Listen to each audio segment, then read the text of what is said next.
Palavra do Senhor em Marcos, capítulo 13, a partir do verso 24 em diante, diz assim: Mas naqueles dias, após aquela tribulação, o sol escurecerá, e a lua não dará a sua luz.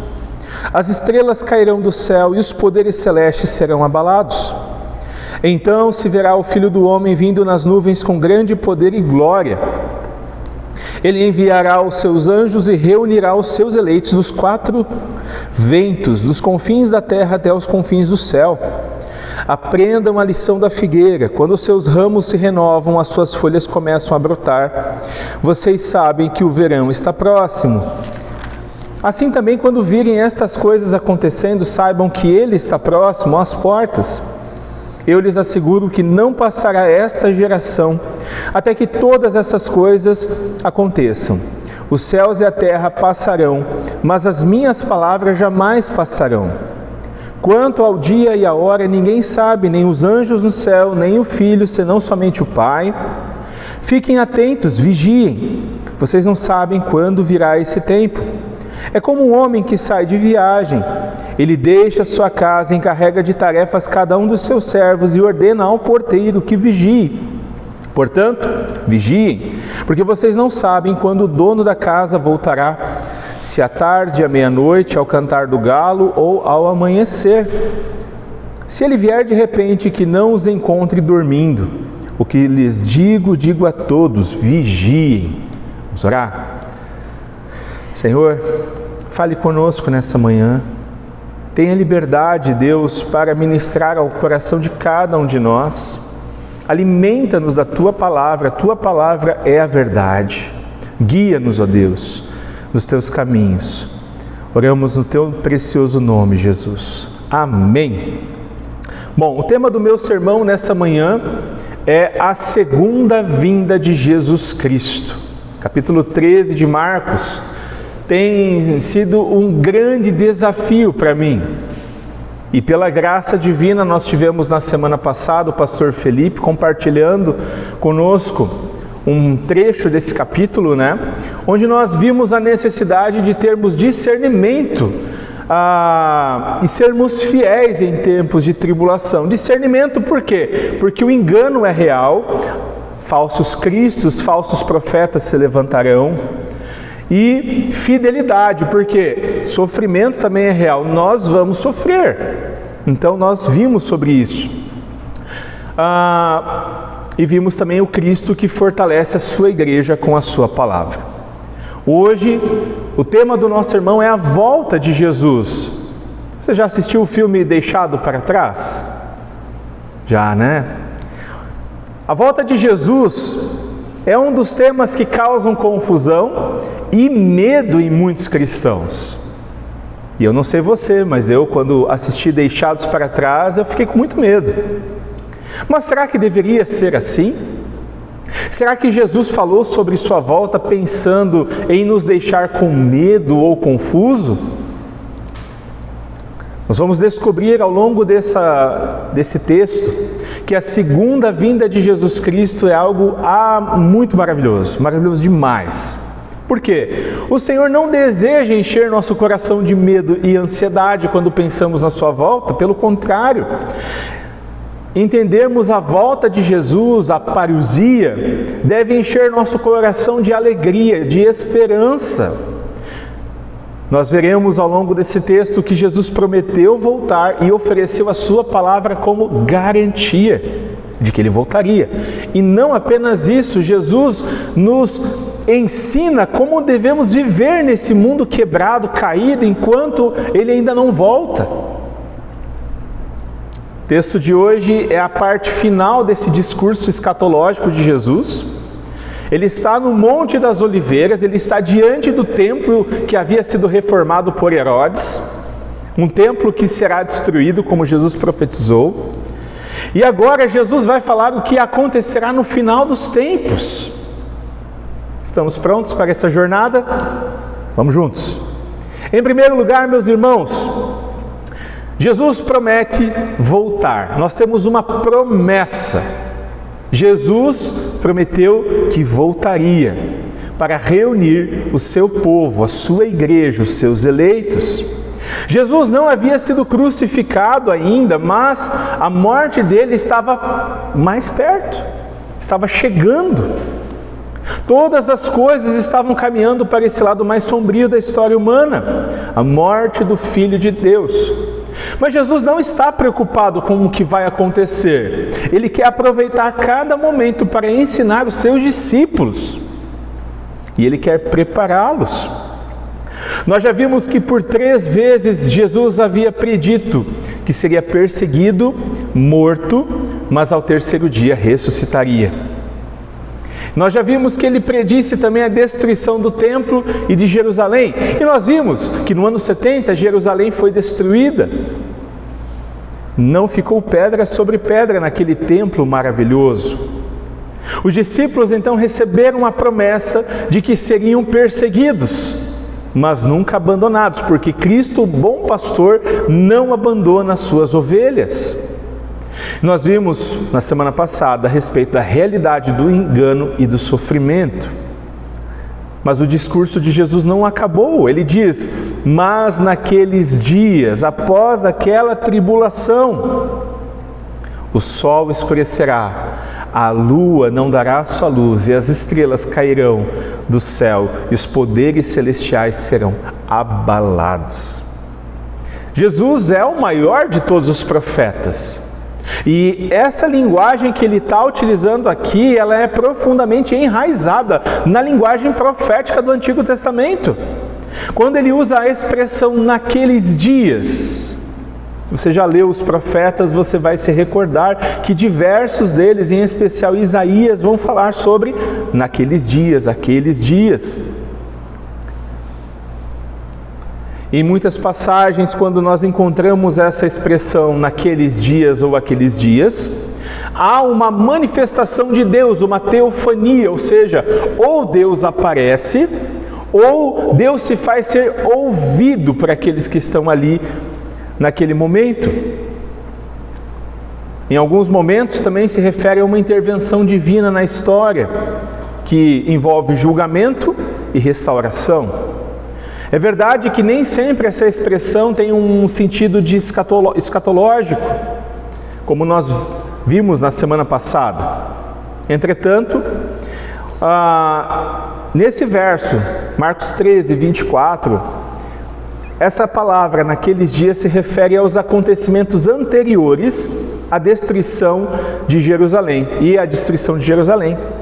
Uma vez que esse acontecimento é escatológico e está conectado com a volta de Jesus Cristo, há um sentido no qual aqueles dias fazem parte dos acontecimentos também do fim dos tempos, mas eles não são necessariamente um sinal da volta de Jesus.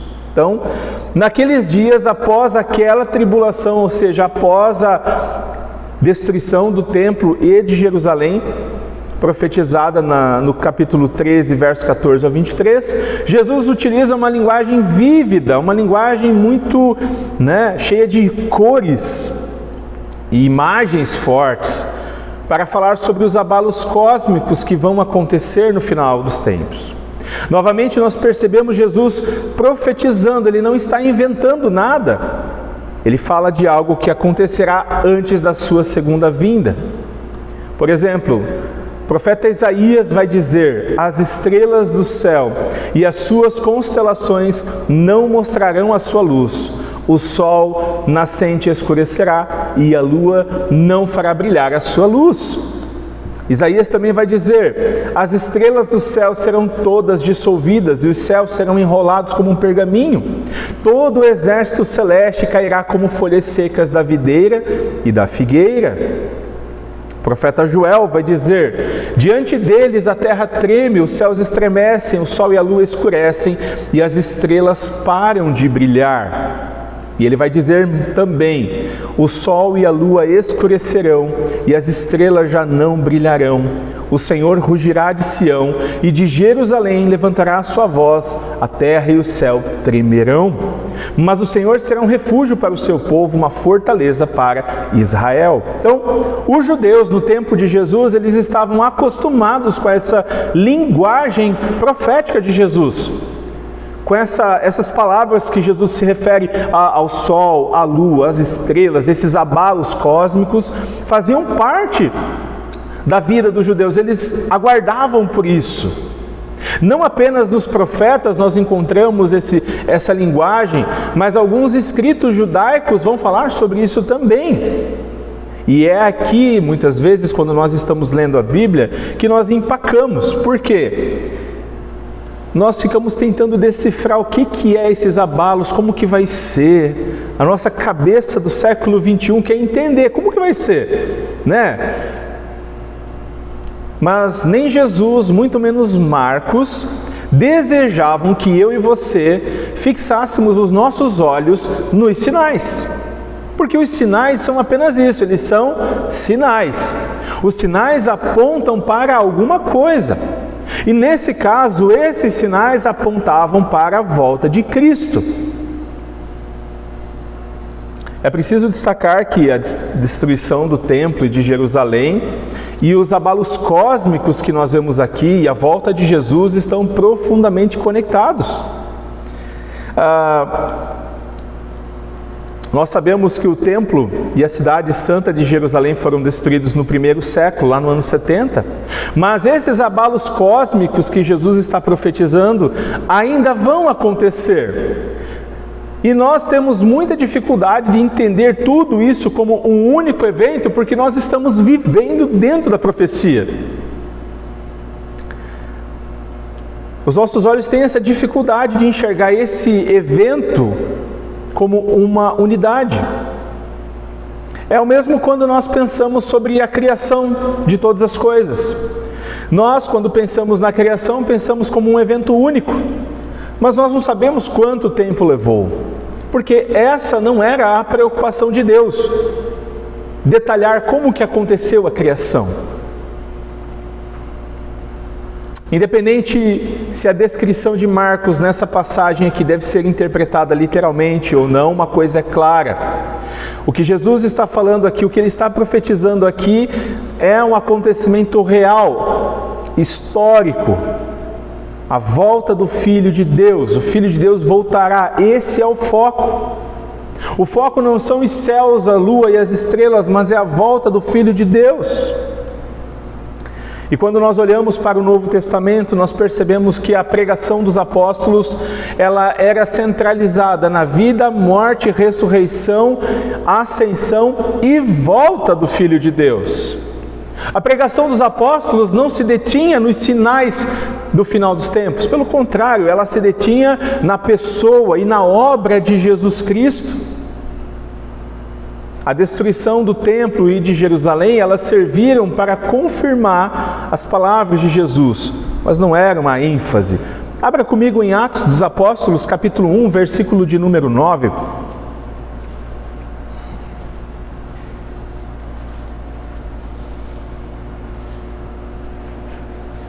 Nós vamos ver alguns exemplos de como era a pregação dos apóstolos. Atos capítulo 1, verso de número 9.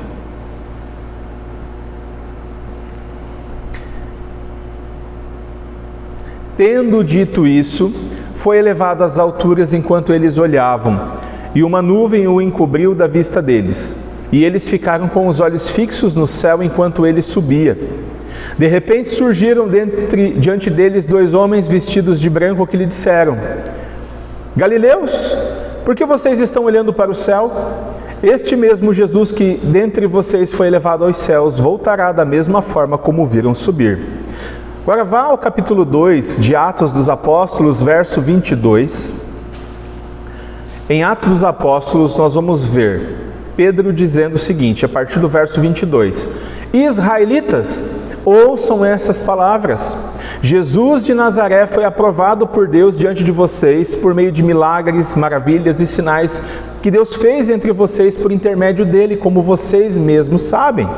Este homem foi entregue por propósito determinado e pré-conhecimento de Deus. E vocês, com a ajuda de homens perversos, o mataram, pregando-o na cruz. Mas Deus o ressuscitou dos mortos, rompendo os laços da morte, porque era impossível que a morte o retivesse. Vá ao verso 32 do capítulo 2. Diz assim: Deus ressuscitou esse Jesus e todos nós somos testemunhas desse fato. Exaltado à direita de Deus, ele recebeu do Pai o Espírito Santo prometido e derramou o que vocês agora veem e ouvem. Pois Davi não subiu aos céus, mas ele mesmo declarou: o Senhor disse ao meu Senhor: senta-te à minha direita, até que eu ponha os teus inimigos como estrado para os teus pés. Portanto, que todo Israel fique claro, fique certo disso. Este Jesus a quem vocês crucificaram, Deus o fez Senhor e Cristo. Então, o foco da pregação apostólica não eram os sinais cósmicos que abalarão os céus antes da volta de Cristo, mas é a pessoa de Cristo, a obra de Cristo. Isso é o cerne da pregação apostólica.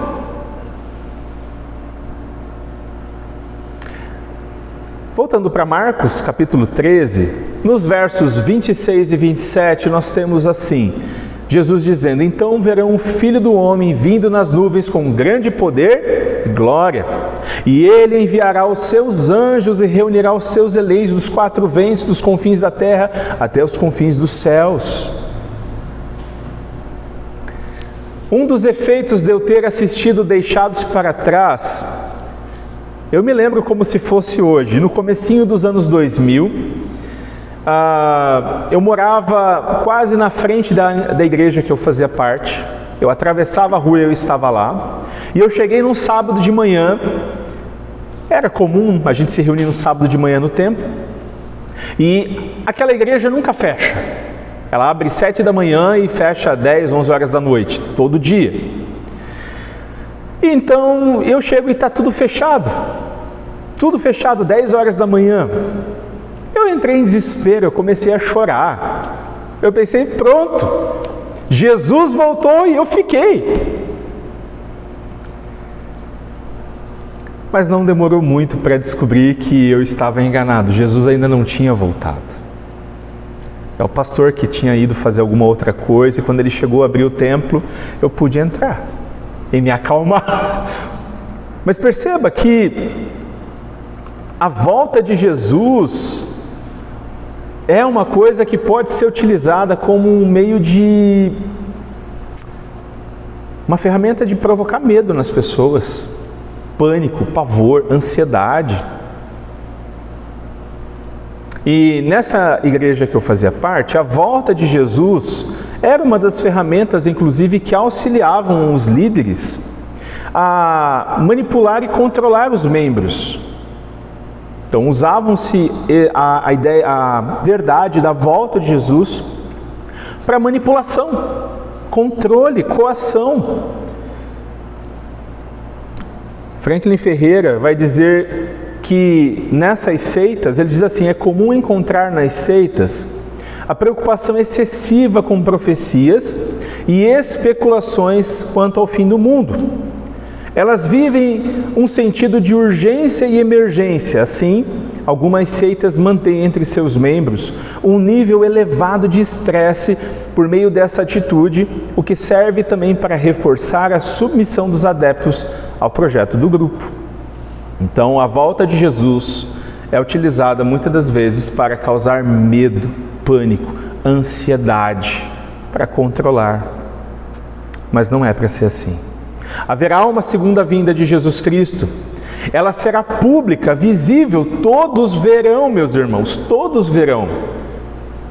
Ninguém na face da terra vai descobrir isso simplesmente, nossa, sumiu todo mundo, o que aconteceu? Não, as pessoas verão, todos os olhos verão. E aí eu não sei se é porque vai ser transmitido, ou o que vai acontecer, a forma que vai acontecer, não sei. O que a Bíblia deixa muito claro é que todos verão, será pública. E nesse dia, o Filho de Deus virá sobre as nuvens com todo poder e glória. O nosso Rei virá em pessoa, em carne e osso, e nós poderemos abraçá-lo. O mesmo Cristo que subiu aos céus está à direita do Pai e voltará. E após o sofrimento, a perseguição, a morte, os crentes então poderão se alegrar porque Cristo voltou. Então, quando nós olhamos para essa promessa da volta de Cristo, o nosso coração deve se encher de alegria, de esperança, de que um dia todo o sofrimento que nós vemos aqui nessa terra vai ter fim. Nós devemos ansiar por esse momento. No verso 27, Marcos 13, 27, Jesus revela um pouco mais da sua divindade, porque ele dá ordem aos anjos, ele dá ordem, ele faz algo que somente Deus pode fazer. Lá no Salmo 91 é uma das referências, o Senhor Deus que controla os anjos. Nós não controlamos anjo nenhum, apenas Deus. Então aqui ele se revela como Deus novamente, ele é o Deus encarnado. No seu nascimento os anjos o adoraram e os anjos agora sempre se submetem a ele de forma alegre. E a ordem de Jesus aos anjos vai ser: reúnam os meus eleitos de todos os cantos da terra. Meus irmãos, talvez há alguém que não goste da doutrina da eleição, da predestinação, mas não podemos dizer que é uma doutrina do diabo. Nós podemos não entender, nós podemos ter dificuldade com essa doutrina, mas nós não podemos dizer que é uma doutrina de demônios, porque ela está na Escritura. Em toda a Escritura nós vemos Deus escolhendo pessoas de um modo pessoal, particular, pessoas de todas as tribos, de todos os povos, de todas as raças, de todas as línguas, de todas as cores, de todas as nações, para receberem a gloriosa redenção em Cristo Jesus. E quando nós olhamos ao Antigo Testamento, percebemos que Jesus não está inventando uma doutrina. Na verdade, meus irmãos, Jesus está pregando o Antigo Testamento. Ele profetiza o Antigo Testamento e prega o Antigo Testamento. E ele afirma algo que a Escritura sempre falou a respeito dos finais dos tempos. Salmo 107, a palavra do Senhor diz assim: deem graças ao Senhor, porque Ele é bom, o seu amor dura para sempre. Assim o digam os que o Senhor resgatou, os que livrou das mãos do adversário e reuniu de outras terras, do Oriente e do Ocidente, do Norte e do Sul. Quando Jesus fala que reunirá os seus eleitos de todo canto, da terra aos céus, ele deixa muito claro que ninguém será deixado para trás, ninguém será esquecido. Todos vão poder participar do grande banquete, todos poderão sentar na mesa e ceiar com o Cordeiro de Deus. É verdade que em outros textos nós vemos que haverá juízo na segunda vinda, mas esse texto aqui não está colocando dessa forma para nós. Nós temos aqui um tom positivo. Jesus voltará para reunir os seus eleitos. Ele enche novamente o coração dos seus discípulos de esperança, de alegria. Porque olha, vocês vão sofrer, vocês vão ser perseguidos, vocês vão ser entregues, mas eu voltarei para reuni-los novamente. A descrição da volta de Jesus Cristo feita por Marcos, ela não é exaustiva. O propósito dele é encorajar aqueles crentes que estão em Roma e em todo o mundo. Em Marcos e Mateus nós não encontramos, por exemplo, a referência à ressurreição dos mortos. Mas isso não significa que Marcos e Mateus não acreditavam que os mortos ressuscitariam. Pelo contrário. E é por isso que quando nós estamos lendo os evangelhos, é importante nós olharmos os 4 evangelhos. A gente consegue ter um panorama completo a respeito de quem é Jesus, da sua vida, morte, ressurreição e da sua volta. Diante disso, como que nós devemos viver? Diante da promessa da volta de Cristo, como que nós devemos viver? Vamos descobrir. A atitude, meus irmãos, que nós precisamos ter diante da promessa da volta de Jesus Cristo é uma atitude de lançar fora o medo, é uma atitude de lançar fora a ansiedade e de encher-nos de alegria, fé e esperança. Jesus oferece uma promessa preciosa e todo aquele que crê nele e o recebe como Senhor e Salvador vai receber essa promessa. Todo aquele que recebe a Jesus como seu Senhor e Salvador não precisa mais ter medo do futuro, não precisa mais ter medo da morte, muito menos da segunda vinda de Cristo. Por quê? Porque Cristo não vai deixar ninguém para trás. O Senhor não promete uma vida sem sofrimento, sem dor e sem perseguição, mas Ele promete voltar para nos buscar. E como é que eu faço para lançar fora o medo e a ansiedade? Talvez essa é a sua pergunta. Conhecendo Jesus e sua obra redentora. Quanto mais nós conhecemos de Jesus e da sua obra redentora, mais alegria, mais esperança, mais fé nós temos. E quanto menos nós conhecemos de Jesus e da sua obra redentora, mais ansiedade, preocupação e medo nós temos. Nós podemos resumir a obra redentora de Jesus em 4 pontos. Deus, homem, Cristo. Resposta. A obra redentora de Jesus pode ser resumida dessa forma. Deus criou todas as coisas boas e criou o homem e a mulher para a sua glória e para que o adorassem. O homem pecou e por causa do seu pecado ele morre. Ele morre espiritualmente, fisicamente, e agora nós colhemos o fruto desse pecado. Não apenas isso, o homem é inimigo de Deus. Mas Deus amou o mundo de tal maneira que enviou Jesus Cristo, seu único Filho, para que agora todo aquele que nele crê não morra, mas tenha vida eterna. E a resposta, nós somos convidados a dar uma resposta.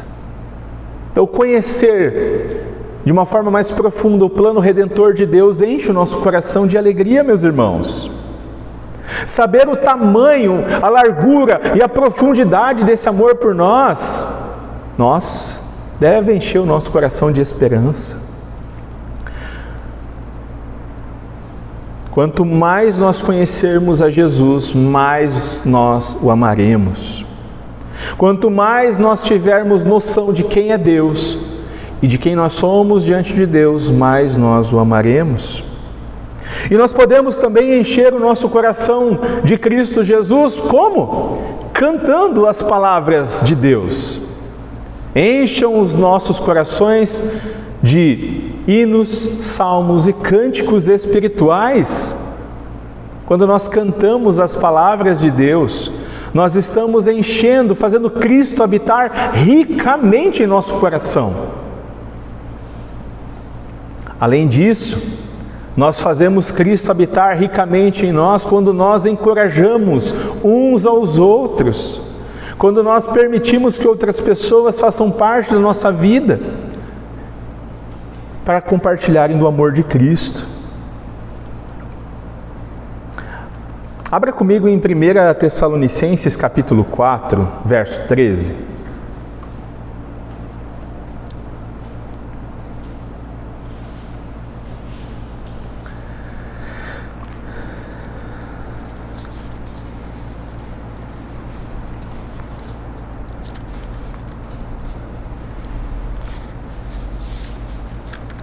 Antes de Timóteo, depois de Colossenses. Capítulo 4, verso 13.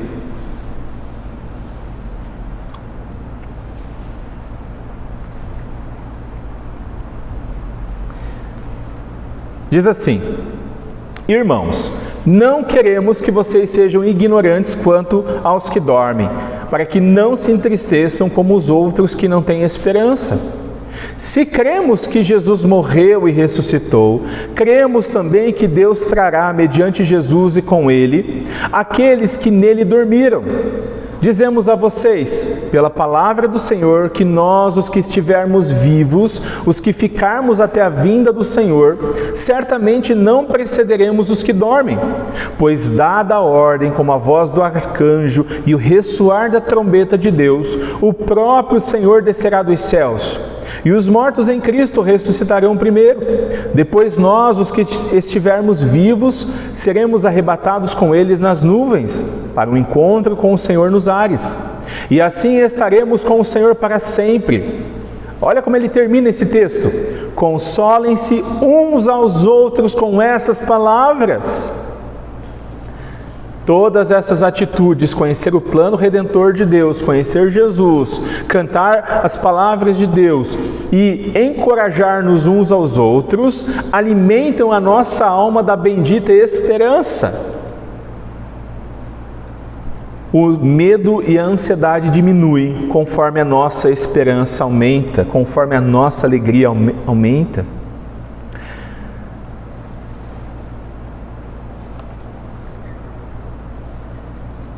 Sendo assim, que segurança nós podemos ter de que um dia Jesus vai voltar, de que Jesus vai cumprir sua promessa? Vamos descobrir. Em segundo lugar, meus irmãos, as palavras de Jesus são totalmente confiáveis e eternas. As minhas palavras não são confiáveis, totalmente confiáveis ou eternas. Eu posso mudar de ideia, sim ou não? Nós podemos mudar de ideia. Pior, nós podemos falar que vamos fazer uma coisa e não fazermos. Nós podemos deixar de cumprir nossa palavra. Nós somos salvos pela graça, mas somos pecadores. Mas somente as palavras de Deus são eternas. Em Marcos 13, 28 em diante, Jesus diz assim: aprendam a lição da figueira. Quando seus ramos se renovam e suas folhas começam a brotar, vocês sabem que o verão está próximo. Assim também, quando virem essas coisas acontecendo, saibam que ele está próximo às portas. Eu asseguro a vocês que não passará essa geração até que todas essas coisas aconteçam. Os céus e a terra passarão, mas as minhas palavras jamais passarão. Não é a primeira vez que Jesus utiliza a figueira como um exemplo. Ele está no Monte das Oliveiras, e o Monte das Oliveiras ele não é conhecido apenas pelas oliveiras, mas pelas figueiras. Haviam muitas figueiras naquele local. E agora Jesus, quando ele começa a falar sobre, a dar a garantia de que ele voltará, ele começa falando sobre uma parábola. E essa parábola, a parábola da figueira, não está falando sobre a sua volta, está falando sobre a destruição de Jerusalém. É sobre isso que essa parábola está falando. O capítulo 13 de Marcos tem muitas profecias que se cumprem no ano 70 e outras que vão se cumprir no final dos tempos. E isso dificulta muitas vezes a nossa compreensão daquilo que Jesus está falando. Mas o contexto nos ajuda a entender ao que se refere aqui, no caso dessa parábola da figueira, a destruição de Jerusalém no ano 70. Nos versos 24 a 27, nós vimos a profecia claramente direcionada à volta de Cristo, mas agora o foco é preparar os discípulos de Jesus e os leitores de Marcos que estão em Roma para aquilo que vai acontecer no ano 70. Então Jesus agora quer prepará-los. Quando nós olhamos o verso 29 e 30, nós vemos a expressão estas coisas e todas as coisas. Que coisas são essas? Elas deveriam acontecer antes que aquela geração morresse, antes que aqueles homens morressem. E o que acontece antes daqueles homens morrer? A destruição de Jerusalém no ano 70. Em Marcos 9:1, nós vimos Jesus afirmando que alguns daqueles não morreriam antes de ver a glória de Deus, se referindo à transfiguração, onde Pedro, Tiago e João viram a Jesus glorificado. E aqui novamente, quando ele fala não morrerão, Jesus está se referindo àquilo que eles vão viver ali no ano 70. E quem garante isso, meus irmãos, não é qualquer pessoa, é Jesus Cristo, o Filho de Deus. Ele dá a sua palavra como garantia. E aqui ele revela mais uma vez a sua divindade, ele se apresenta como Deus. E ele não precisa dizer eu sou Deus. Ele só precisa falar como Deus e agir como Deus para nós o reconhecermos como Deus. As palavras de Jesus Cristo, o Filho de Deus, são mais permanentes do que a própria criação. E essa afirmação de Jesus aqui, que as suas palavras nunca passarão, não podem passar despercebida. Nós vemos que Deus, Ele não muda, não sofre variação, Ele permanece o mesmo. O salmista vai dizer: no princípio firmaste os fundamentos da terra, os céus são obras das suas mãos. Eles perecerão, mas tu permanecerás. É interessante descobrir que os primeiros leitores desse evangelho viveram logo em seguida aquilo que Jesus profetiza aqui. Com certeza a fé e a esperança deles foram fortalecidas. Tanto os discípulos experimentaram quanto os leitores de Marcos. A esperança deles era que no final dos tempos Jesus voltaria com poder e glória para reuni-los. E essa esperança é fortalecida. Sendo assim, meus irmãos, como nós devemos viver diante da garantia da palavra de Jesus? Diante da garantia que Jesus nos oferece, de que a sua palavra dura para sempre? Entender a dimensão das palavras de Jesus aqui e no restante das Escrituras nos fazem confiar plenamente. Todos os dias alguém é contemplado com algum tipo de problema ou tragédia, sim ou não? Todos os dias. Não sabemos quando chegará a nossa vez, não sabemos qual será o problema que seremos contemplados, não sabemos. Mas para cada dia basta o seu próprio mal, ou seja, vou me preocupar com o que está acontecendo hoje. Não preciso ficar pensando o que vai acontecer, será que eu vou ter câncer, como é que eu vou morrer? Isso não faz sentido. Cada dia basta o seu próprio mal. Nós devemos confiar que Deus e todas as suas palavras são plenamente confiáveis. Isso significa que nós devemos basear nossas decisões na palavra de Deus. Os nossos sentimentos podem nos enganar. Alguém já foi enganado por um sentimento? Com certeza. Os nossos olhos podem estar fechados, os nossos amigos podem estar equivocados. Quem aqui nunca ouviu um conselho equivocado de um amigo? E a lente pela qual nós examinamos as coisas podem estar comprometidas, mas a palavra de Deus não. A palavra de Deus é confiável. E nós precisamos ter a mente de Cristo. E como ter a mente de Cristo? Sem conhecer as suas palavras? Impossível. Por isso é necessário, meus irmãos, nós dedicarmos tempo na leitura, e não apenas na leitura, mas no estudo da palavra. Infelizmente, muita gente lê a Bíblia e não entende nada daquilo que leu. Não consegue compreender, não consegue juntar. Mas isso não acontece porque a pessoa não tem inteligência suficiente e somente um teólogo vai conseguir entender. Não! Na maioria das vezes, meus irmãos, 99,9% das vezes o que falta é dedicação e esforço para entender a mensagem principal daquele texto. Deus nos deu inteligência e nos deu capacidade de entender a sua revelação. Pense comigo, se Deus não quisesse ser entendido por nós, será que Ele teria nos deixado a sua palavra escrita?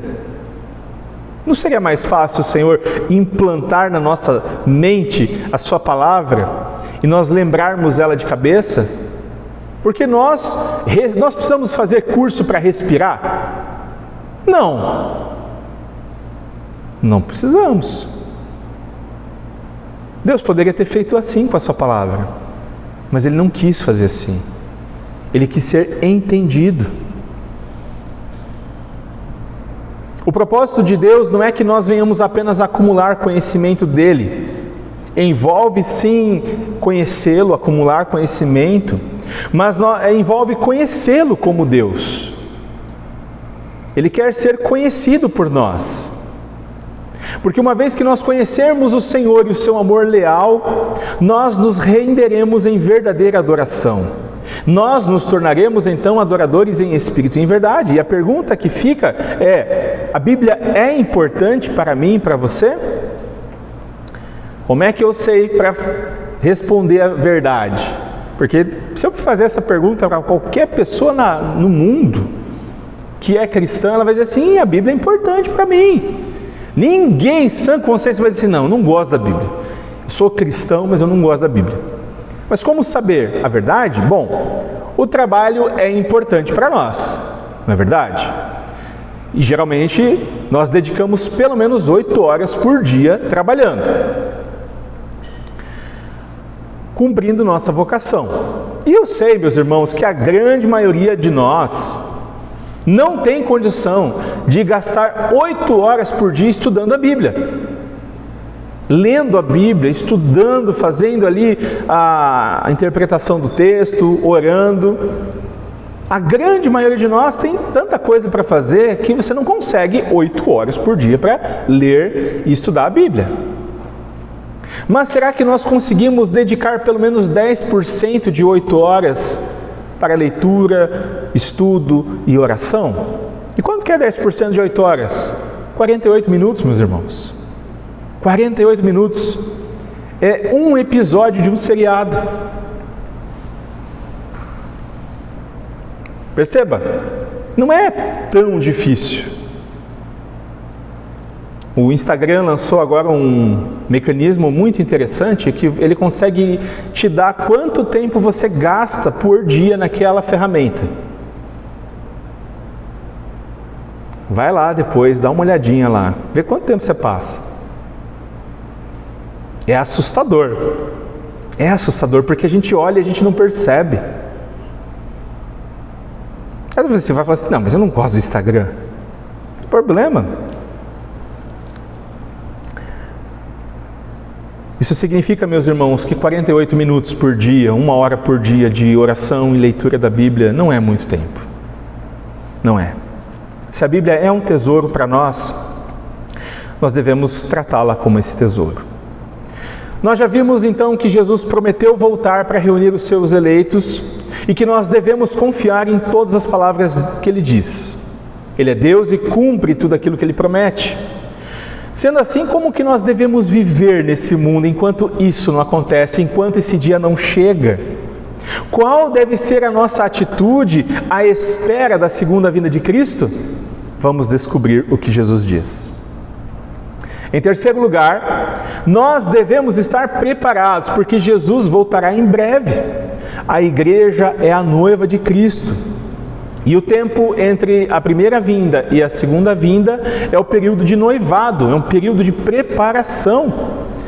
O relacionamento entre um homem e uma mulher, via de regra, passa pelos seguintes estágios: interesse mútuo, namoro, noivado e casamento. Alguns vão direto para o casamento, alguns não chegam no casamento, hoje em dia, mas geralmente são nesses estágios: interesse, namoro, noivado e casamento. E o relacionamento de Deus com o seu povo é um pouco diferente, mas ao mesmo tempo semelhante. Envolve os seguintes estágios: amor divino, regeneração do coração humano, noivado, que é quando o crente é unido a uma igreja local, a Cristo e em uma igreja local, e casamento, que acontece com a volta de Jesus. Então, esse momento da nossa história, nós estamos no noivado com Cristo. Nós somos a noiva de Cristo. Nós estamos aguardando o momento do nosso casamento. E esse período é um período de preparação. É quando, por exemplo, os noivos decidem onde vão morar, quais móveis vão comprar. É o período em que se preparam de todas as formas possíveis para uma fase diferente da sua vida, né? E da mesma forma os crentes, que são a noiva de Cristo. Então o tempo em que nós esperamos a volta de Cristo é o tempo da nossa preparação. Em Efésios, o apóstolo Paulo vai dizer que Cristo amou a igreja e entregou-se por ela para santificá-la, purificando pelo lavar da água mediante a palavra, para apresentá-la a si mesmo como igreja gloriosa, sem mancha nem ruga ou coisa semelhante, mas santa, inculpável. Cristo pega uma noiva que é uma prostituta, meus irmãos. Cristo pega uma noiva que é uma prostituta e Ele vai santificando e preparando essa noiva até o momento em que ela será completamente pura, inculpável, sem nenhuma ruga, sem nenhuma mancha. Com o passar do tempo ela vai rejuvenescer e vai ficar pronta. É isso que Cristo faz conosco.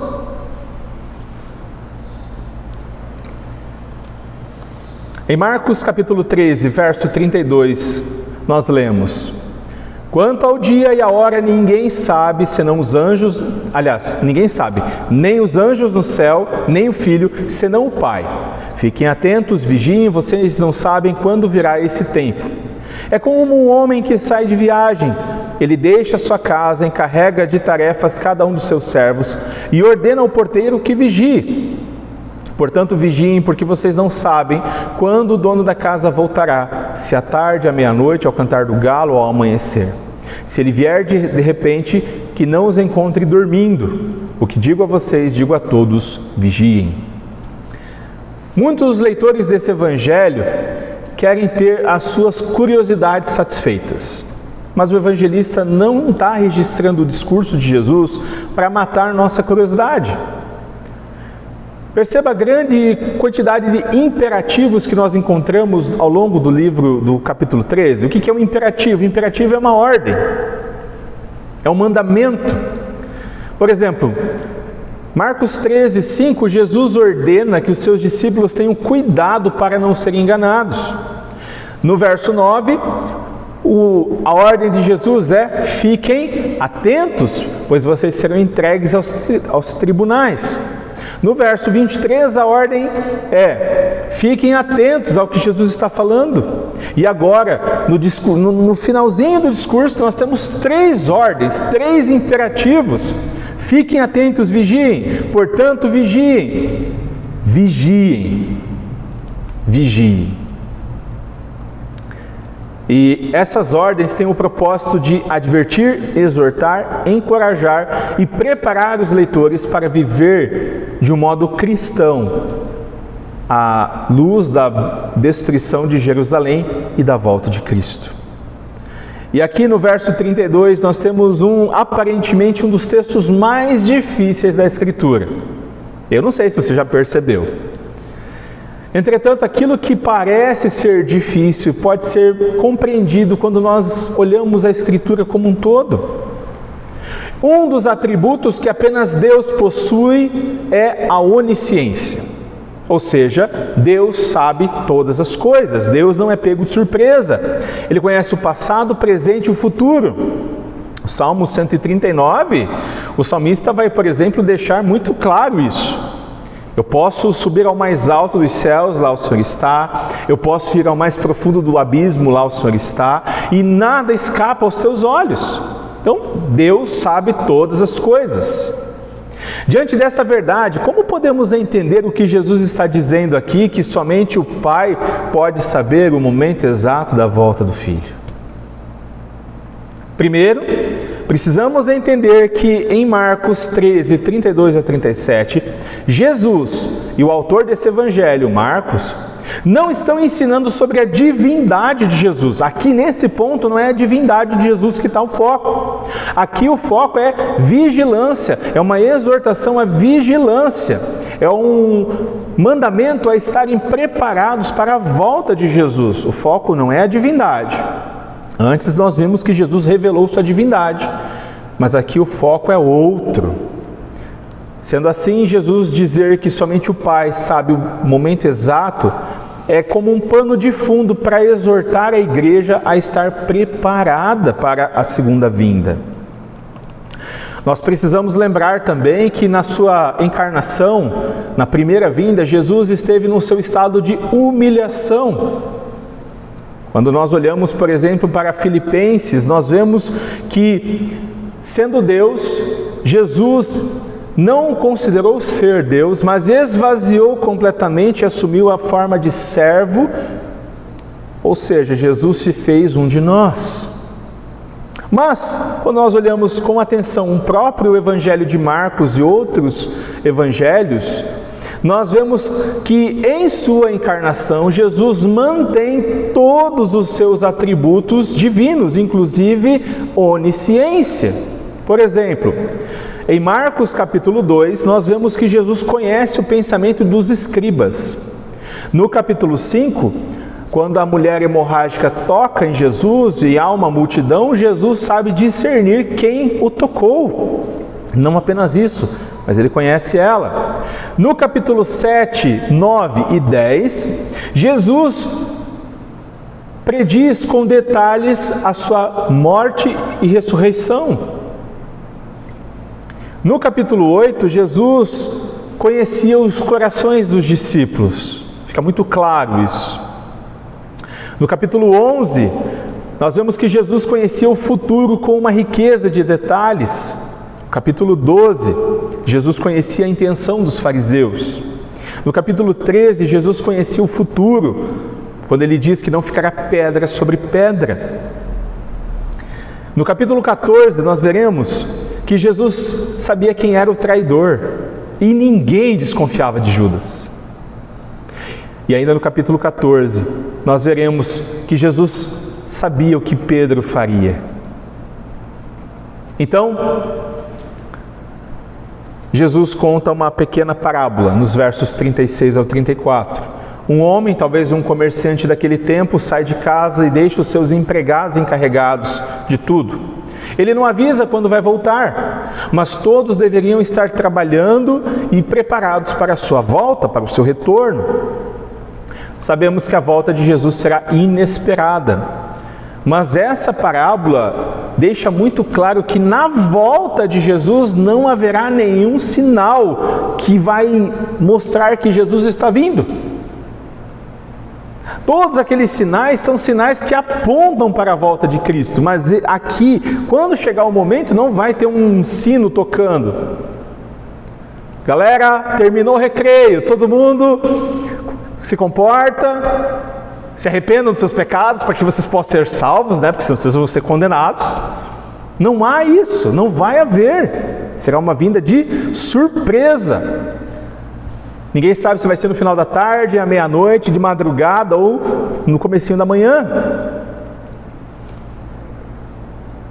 As pessoas devem estar preparadas. E no verso 37, Jesus conclui seu discurso. Os imperativos ao longo do capítulo e agora nesse último verso não são apenas para os 12 ou os leitores originais desse evangelho, mas são para todos nós. São para todos aqueles que um dia crerão em Jesus Cristo. A palavra de ordem é vigilância. Vigiem. E essa vigilância não é uma ideia de colocar medo, ansiedade novamente. Estejam prontos, estejam preparados. Mas como nós devemos nos preparar então para a volta de Jesus? Vamos descobrir. Diante dessas ordens de estejam prontos, preparados, vigiem, nós somos chamados a trabalhar e orar de forma vigilante. O que faz um vigilante? Ele fica de olho em tudo que está acontecendo, em especial naquilo que ele foi chamado a fazer. Em alguns lugares o vigilante vai monitorar tudo por uma tela. Acho que o Evandro é assim, lá no prédio. Monitora tudo por uma tela. Em outros lugares ele tem que fazer rondas. Ele tem que vigiar. Na praia, o vigilante assume o papel do guarda-vidas. E a visão dele é panorâmica, ele precisa ver aonde há o perigo e quem vai se jogar no meio desse perigo, para que ele possa então salvá-lo. E em certo sentido, a vigilância cristã, meus irmãos, é semelhante a esses tipos de vigilância também. O cristão é aquele que deve exercer com fidelidade a sua vocação nesse mundo, fazendo todas as coisas para a glória de Deus, para a fama de Jesus, para o bem do mundo e para a alegria de todos os povos. Mas os seus olhos devem estar atentos e fixados lá na promessa de Cristo. Cristo voltará. Na parábola dos talentos, nós vemos isso. Aqueles que trabalharam e vigiaram, ou seja, estavam preparados, ouviram do Senhor a seguinte palavra: servo bom e fiel, entra na alegria do teu Senhor. Aquele que não se preparou, não vigiou, servo mau e negligente, saia da minha presença. Eu quero ouvir as palavras do Senhor: seja bem-vindo, servo bom e fiel, entre na alegria do teu Senhor. E você, também quer ouvir essas palavras um dia? Faça tudo então o que Jesus ordenou e cumpra a sua vocação com fidelidade, mas não se esqueça de fixar seus olhos na eternidade. Mas como podemos trabalhar nesse mundo louco e ainda assim manter nossos olhos na eternidade? Orando. Não pelas coisas desse mundo, mas pela vinda do Messias. Pense na oração do Pai Nosso. Muitas vezes nós deixamos a oração do Pai Nosso de lado, pensamos, é uma oração católica romana. Entretanto, Jesus nos oferece um modelo de oração que compreende todas as nossas necessidades, inclusive a oração pela vinda do reino. Venha o teu reino. E talvez você já ore pedindo: venha o reino. Mas se esse ainda não é um pedido frequente na sua lista de oração, comece a orar: Maranata, Senhor, venha o teu reino.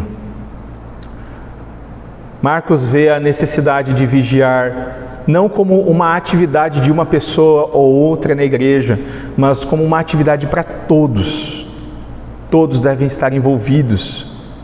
E a fé cristã é uma fé que ora diariamente: vem, Senhor Jesus. Concluindo, meus irmãos, nós podemos viver com essa promessa, porque Cristo garantiu cumprir e Ele nos prepara para viver nesse mundo. Por isso nós devemos nos dedicar ao trabalho, aquilo que Deus nos confiou, olhando sempre para a eternidade e orando: vem, Senhor Jesus. Vamos orar? Obrigado, Senhor, pela Tua palavra, obrigado pelo Teu Evangelho. Nos ajude, ó Deus, a vivermos com os olhos fixos na eternidade. Nos ajude a trabalharmos nesse mundo, a fazermos todas as coisas que precisamos fazer no dia a dia, mas sem perder essa perspectiva da Sua volta. Coloque, ó Deus, esse desejo em nosso coração, para que nós tenhamos essa esperança. Em nome de Jesus oramos. Amém. Amém.